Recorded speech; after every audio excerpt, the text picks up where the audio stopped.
ভারতবর্ষ থাকবে না। যদি ভারতবর্ষ না থাকে তাহলে কোথায় শান্তি, কোথায় সর্বেশাং মঙ্গলং ভূয়াৎ, কোথায় আপনি পাথর পুজো করবেন, কোথায় আপনি সবকে দুধ কলা দিয়ে পুজো করবেন? সেই জন্য সর্বাগ্রে প্রয়োজন আমাদের হিন্দুদের একতাবদ্ধ হওয়া।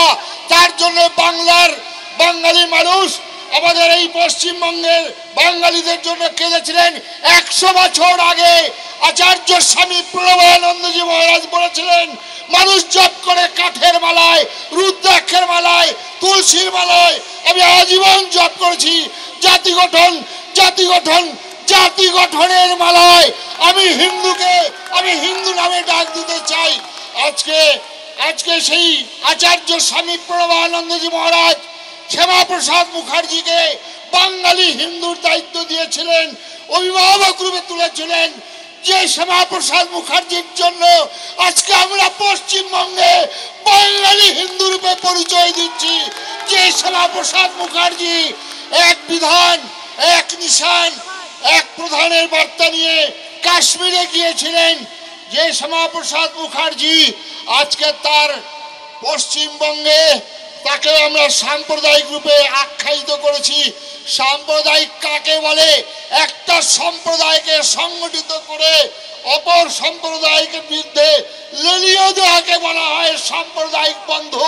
আজকে আমরা হিন্দুদের আমার সংস্কার, আমার দেব দেবী, আমার ধর্মের কুসংস্কারকে দূরীভূত করে যদি আমি এক করতে যাই, তাহলে আমাকে সাম্প্রদায়িক যদি বলা হয়, আমি 1000 বার সাম্প্রদায়িক হতে রাজি আছি, আমি 1000 বার মাথা দিতে রাজি আছি। আজকে সেই জন্য ওই চিন্ময় কৃষ্ণদাস মহাপ্রভুকে, যিনি বাংলার বুকে বাঙালিদের আজকে বাংলাদেশে সমস্ত জাত পাত ভুলে গিয়ে সমস্ত সাধু সন্ন্যাসী মঠ মন্দিরকে একত্রিত করে কমন প্ল্যাটফর্মে এনেছেন, তার উদ্দেশ্যে প্রণাম। আর সেই উদ্দেশ্যে জানিয়ে দিই চিন্ময় দাস প্রভুকে, কৃষ্ণদাস প্রভুকে, আমরা তোমার পাশে আছি। যতদিন মুক্তি না হবে আমরা একের পর এক আন্দোলন করব। ভারত সরকারের কাছে আমরা অনুরোধ করব, ভারত সরকার তুমি কেন আজ বসে রয়েছো?